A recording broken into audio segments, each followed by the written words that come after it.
Okay, get out of here. Just gonna go down in the hole. Give you guys a walkthrough. I just finished pouring this 10:30 last night. 5 shovelfuls sand and gravel in 1 cement hand mix, and it came out pretty good. I'm gonna give you a walkthrough. This is part 2 of the YouTube series.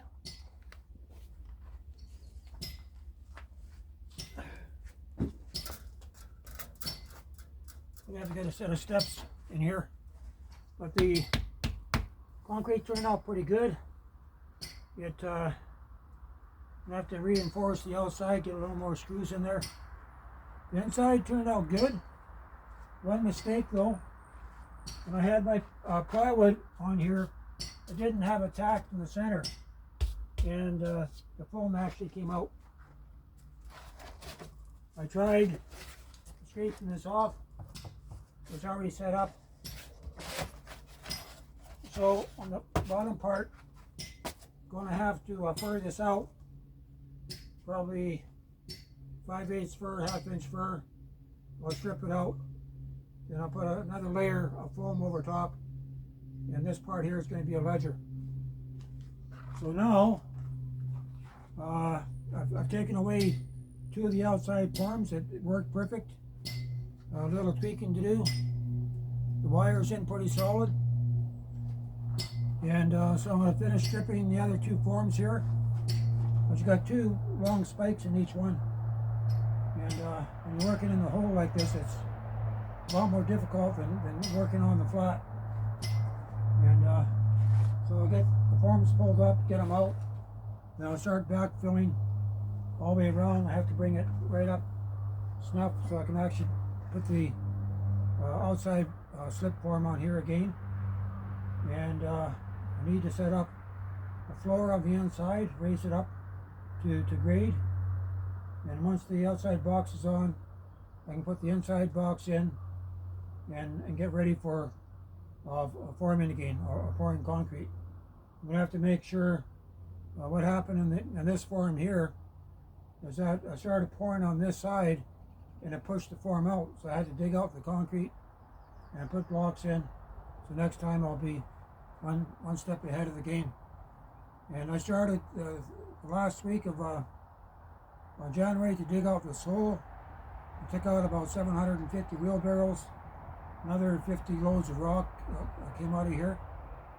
For every load of gravel, every load and a half of gravel, you just got 1 load of rocks that came out. It's just phenomenal amount of rocks that came out of this hole. And but anyway, about 3 weeks ago when I was at Home Depot getting ready to pick up material, I still wasn't satisfied in how to build this unit. You know, I've been a carpenter for 40 years, and I just didn't have the other methods that are kind of ran through my head. Conventional methods didn't work, and so I just left it, prayed about it, and then I had a flash vision where I was shown how to do this. And so what this is a combination wall, 2x4 framework with foam board on the inside as a backing, plywood over top of that, and then I go out 3.5 inches. So I actually get a solid 3.5 inches. Then I still got another couple inches on the inside of behind the foam, so it's came out pretty good. So this probably be a medium duty. If I wanted to make it a little heavier, I'd probably go a 5.5 inch in between. That would be a bunker type. I've used 7 bags, a little over 7 bags of 94-pound Portland cement. What I did at the wheelbarrow setup, I set up for put 5 large shovelfuls and cement, mix it, another 5-yard shovelfuls of sand and gravel, mix it, and I sprayed down with water and take about 10 minutes to mix it. And I got a little drill that I used to finalize the mix, to get the slump right. You just take the shovel and put it in, and it works.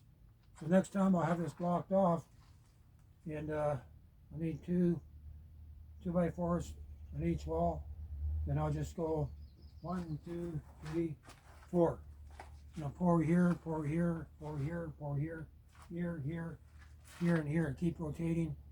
And take my stick and keep plunging it down, and you got no problem. And with the toward the last part of January, God kept me up all night and told me you need to prepare for a crisis that's going to come on this little community, come upon the land. We're coming into a time of famine. Food's going to be hard to get. You're going to have to grow it, and even more so, you're going to have to be able to preserve what you had. What you grow in here, I'll be able to put lots of canning. I'll be able to put in a truckload of root crops. I'm going to have the whole top area here, loft area, to be able to use for other things. I'll be able to put a fridge in the back there, and eventually I'll get this, the bottom cemented off. But in the wall, I'm going to use the foam board to make a chase. On this next wall, I need a pipe going out about here, and probably another pipe going out here. So I need to take the air from here, the top of the 4-foot wall, bring it down into this chase. Yeah, I think pretty close towards center. And so I might have to cut back on the plate. Maybe just drill some holes. Then I'll put the another layer of foam board over top. And so the air is going to be pulled down from the top. We'll have a vent up there. It gets pulled down. It goes through the 3.5-inch PVC pipe. Then it's going to run along for a little bit. So the cold air is going to should draw the hot air down. And I need another fresh air return here to bring fresh air, so the outside ambient air comes in, it's cool to the ground along this rock wall, and that should work. And probably up in this corner on my third pour, I'm going to make an air conditioning unit, probably maybe about here, be around head height anyway, just below the ceiling. And in case of want to cool this place off, where I could probably knock it down to 45-50 degrees here in the summer, and just an extra addition just to see. But with this setup here, it makes it so easy to pour a basement. One day to set up your forms, I was going to redo the forms on this. The forms the foundation was a 3-bag mix. This first wall section, 7-bag mix just a little bit over. The next time I do the form, I'd want to do at least a 5-bag mix on the bottom. That's 1 yard going into the foundation. 8 by you should go 8 by 16, 8 by 14, 8 by 16 is good. You could use rock, rebar.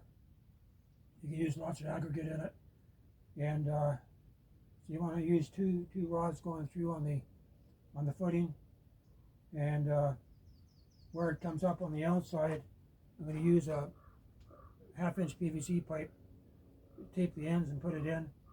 So when it comes time to, when you go, if this is in, I could actually put my re-rod right in there, and over top the re-rod I could put this wire. So I think that's how I'm gonna do it there. Give you the maximum strength, right? So your rods will come up to the top of the wall, and once you get to your roof, run this way. Put probably 5 courses of re-rod through the roof, and the ends, the tail ends of the re-rod coming out of the top plate will be turned in. So I think that's going to work. And so this is a prototype. I think I'm far enough ahead that I can actually put a little ad in the paper. I was thinking maybe on the North Bend Boston Bar paper there, I might put the YouTube link in so people can actually come and see the work that I'm doing here. And I don't think there's that many people actually doing concrete work here. And it's not all that hard. You just have to be set up and, you know your procedure. But anyway, we're coming into hard times, people. And no sense growing food if you can't preserve it. And,